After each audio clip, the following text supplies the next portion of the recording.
is critical race theory? A quick guide on what it is and is not. Howdy howdy, I'm back again with yet another political video, this time about a topic that's highly contentious. There's a lot of misinformation circulating about today's topic, so I feel obligated to do my part and share some truth with y'all. So, without further ado, let's get right into it.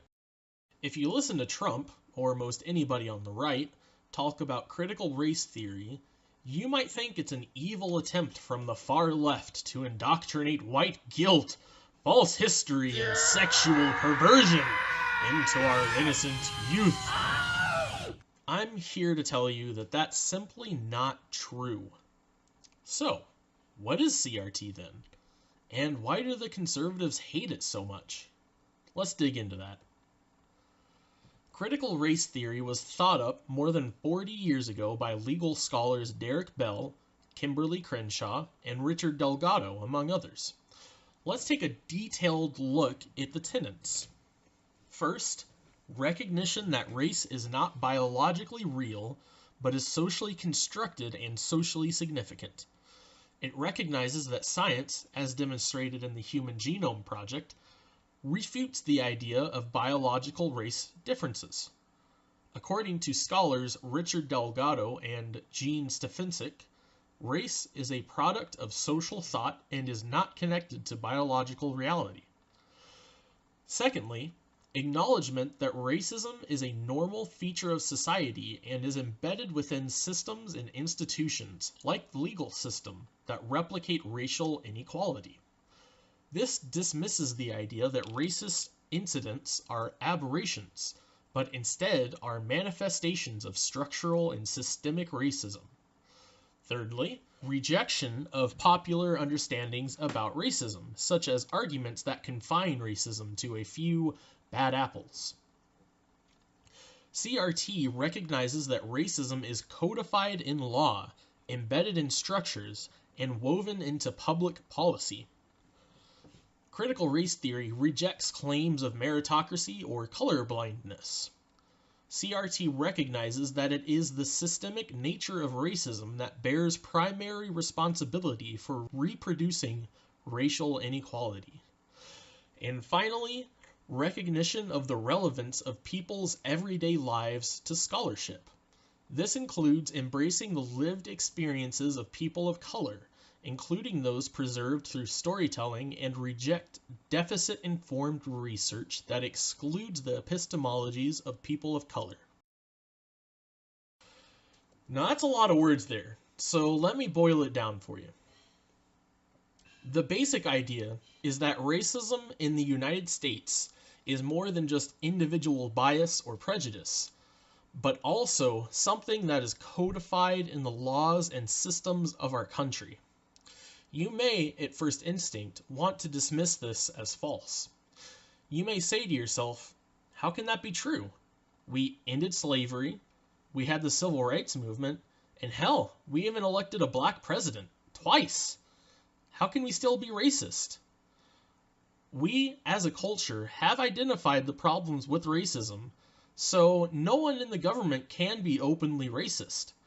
But policies such as over-policing black communities, redlining, and gerrymandering still keep black and brown people oppressed. These laws and policies create disparities and opportunities and oppress minorities. It's a less noticeable and much more nefarious form of racism because it happens every day. But if you're not black, you could live your whole life without realizing it's even there. CRT also states that race is a social construct. Now that's a big pill to swallow. Race seems like a scientific fact, what with how deeply ingrained it is in our society. But most historians, anthropologists, and sociologists describe human races as social constructs. But what does that even mean? That means that when you look at the genetics, or the bones, or any of the other biological identifiers of a person, you can't tell what race they are. We, as people, invented race to describe ourselves. It started as different tribes, and it ended up today as different races. Why would we accept this idea then that race is real?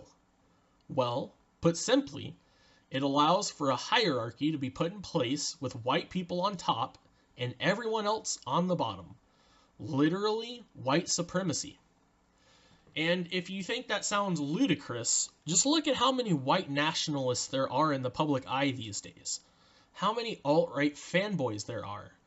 Trump made it okay to be far-right again. Just look at how long it took for black people to be accepted as equal members of the public. The slaves were freed in 1865. Jim Crow lasted until the 1960s.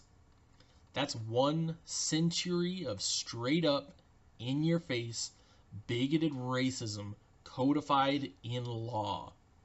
That kind of generational hatred doesn't disappear overnight. It still exists today. And when you look at the far right in this country, you see it as plain as day. It didn't end when segregation ended, just like how it didn't end when Jim Crow or the Black Codes ended, or when the Emancipation Proclamation happened, or at the end of the Civil War. And just by the way, let it be known that this idea of white supremacy is explicitly what the Confederacy fought to uphold in the Civil War.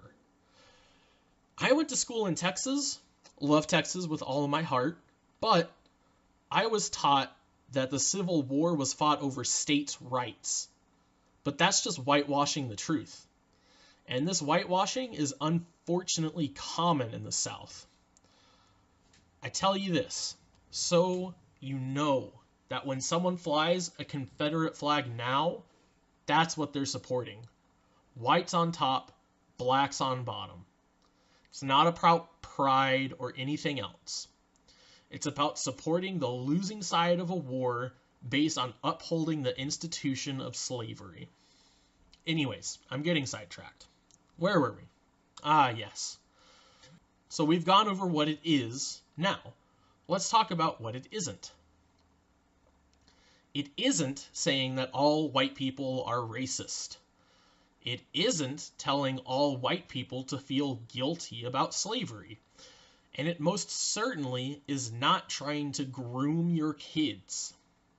These are all lies propagated by conservatives to slander critical race theory. Like I said in my Trump speech review, CRT is akin to an individual looking back on their life and thinking, I've made some mistakes in the past, and they seem to be causing trouble for me still. In fact, these mistakes are so egregious that even though I've repented from my evil ways, I still feel the impact of those mistakes every day. Perhaps there's some way I can rectify these issues by acting now. It's not about demonizing white people. It's about educating the public so that we can heal the wounds of our ancestors and grow as a nation united.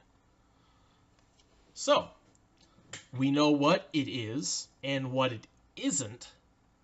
Why do conservatives hate it so much? This one is pretty simple. Fear drives engagement, which earns votes. Look at this scary boogeyman! Only I can save you from this evil monster! Most conservatives label CRT as dangerous or indoctrination. This was started in earnest by a man named Christopher Rufo, a conservative activist who appeared on Tucker Carlson's show in 2020, calling CRT, and I quote, an existential threat to the United States, end quote. This led to CRT becoming a major talking point for Republicans across the board. This can easily be pivoted into the message that white people are under attack. According to a poll conducted by NPR, the Robert Wood Johnson Foundation, and the Harvard T.H. Chan School of Public Health from 2017, 55% of white Americans believe they are being discriminated against. And that was in 2017. All Trump and his cadre have to do is lambast CRT as discrimination against white people, and there you have it. an easy talking point. Trump's Republican Party is based almost entirely on fear and ignorance. Most people voting for Trump honestly just don't know any better. They see a charismatic figure on TV, a strong man, promising to fix the problems that the rest of the political cast have been ignoring or making worse. And they see a savior, a man of the people. They're afraid of the world changing around them, and they just want some stability in these trying times. They see, just as well as we do, that things seem to be getting worse. And Trump has explicitly said that he will put the country back on track. He says that they're the victims here and that they deserve better. And you have to admit, he's kind of right. Corporations have been bleeding the lower 99% dry and nobody has stopped them. The rich get richer and the poor get poorer. It's just tragically ironic that they think the answer is the Republican Party. And that's why conservatives are attacking CRT so fervently. It flies in the face of their ethos. America, to them, was, is, and will be forever the greatest nation the world has ever seen. To admit to mistakes is to spoil that, and they simply can't have that. Also, it reveals the racist nature of the US from the top down, and they can't have that either, because they're at the top. That and an educated public doesn't fear the things conservatives want them to fear. An educated public isn't easy to control or manipulate. An educated public doesn't vote against their own interest, which is a cornerstone of the Republican platform at this point. So, critical race theory isn't the boogeyman, it's not evil, and it's not indoctrinating your kids. It's simply being honest about our past and present, and that's the first step on the path to a better future. If you made it this far, thank you so fucking much. Second off, comment down below whether you like sushi or cheeseburgers more. Thanks, and I'll see you in the next vid.